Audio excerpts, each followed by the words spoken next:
Moi, les personnes qui habitaient là, il y avait quand même fenêtre avec vue sur mer. J'ai l'impression d'être Indiana Jones dans une cité perdue dans la jungle.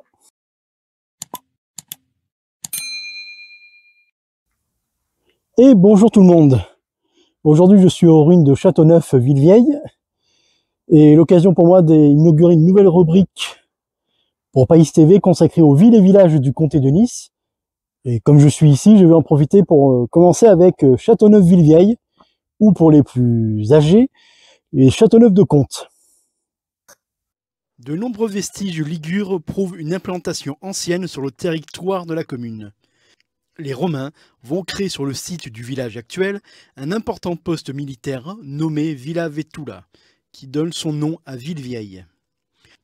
Castrum Villa Vetula, très prospère durant la Pax Romana, va être victime des invasions lombardes et des incursions sarrasines, poussant les habitants à quitter le site primitif et se regrouper à partir de 576 sur un piton rocheux plus défendable pour y construire un village fortifié nommé Castelnuovo, qui donne son nom à Châteauneuf. Le nom actuel de la commune vient donc à la fois du site romain de Villa Vetula et du village médiéval de Castelnuovo. Mais au cours des siècles, le village aura plusieurs appellations anciennes.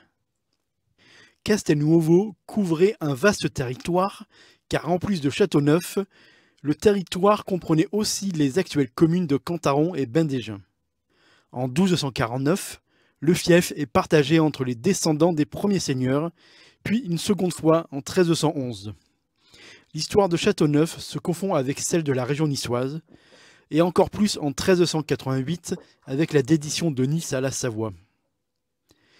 Moi, les personnes qui habitaient là, il y avait quand même fenêtre avec vue sur mer, avec Nice, qu'on voit par là-bas, avec l'aéroport de Nice. Par ici, il y a Tourette-le-Vins, le Mont-Chauve. De l'autre côté de la crête, c'est Aspromont et la plaine du Var.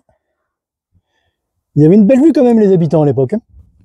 Le morcellement le plus important entre seigneurs est effectué en 1769, où le fief est partagé entre 45 co-seigneurs, parmi lesquels les Bert, les Grimaldi, les Blacas, les Galéans, les Riquier, les Lascaris, les Tonduti ou encore les Cessols. Toutefois, à cette époque, le titre est alors honorifique et n'est plus lié à l'exercice des droits féodaux. À partir de 1748, les habitants de Castelnuovo vont commencer à réinvestir le site primitif pour se rapprocher des zones de culture et des sources d'eau. Le bourg médiéval est alors progressivement déserté. Dévasté par les soldats de l'armée révolutionnaire en 1793, il se vide surtout à partir de 1803. Seules 2 familles y résident encore en 1866. Et là, on est au bout du village. Une partie restaurée, il me semble. On voit bien les fortifications, les murs d'enceinte. Et avec la vue,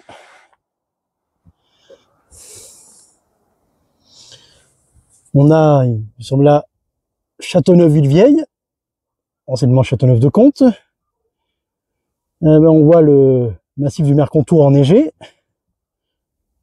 On va zoomer dessus. Et on peut apercevoir la cime du Gélas, le point culminant du comté de Nice et des Alpes-Maritimes. Une meurtrière qui donne vue sur Comte et le Paillon. En 1877, la commune de Villevieille-Châteauneuf est rebaptisée Châteauneuf-de-Comte en référence à son chef-lieu de canton. Les habitants vivaient essentiellement d'activités agro-pastorales et surtout de la culture des haricots, des cerises, des olives et de la production d'huile d'olive. Le 25 juin 1911, Cantaron et Bain-des-Juins deviennent des communes indépendantes de Châteauneuf. Et en 1992, la commune est rebaptisée de son nom actuel, Châteauneuf-Villevieille. L'attraction principale de Châteauneuf-Villevieille est évidemment les ruines du bourg médiéval, qui depuis quelques années déjà bénéficie d'un programme de restauration. J'ai l'impression d'être Indiana Jones dans une cité perdue dans la jungle. Avec des endroits, des trous qu'on ne sait pas où ça mène. que c'était pour stocker une cave.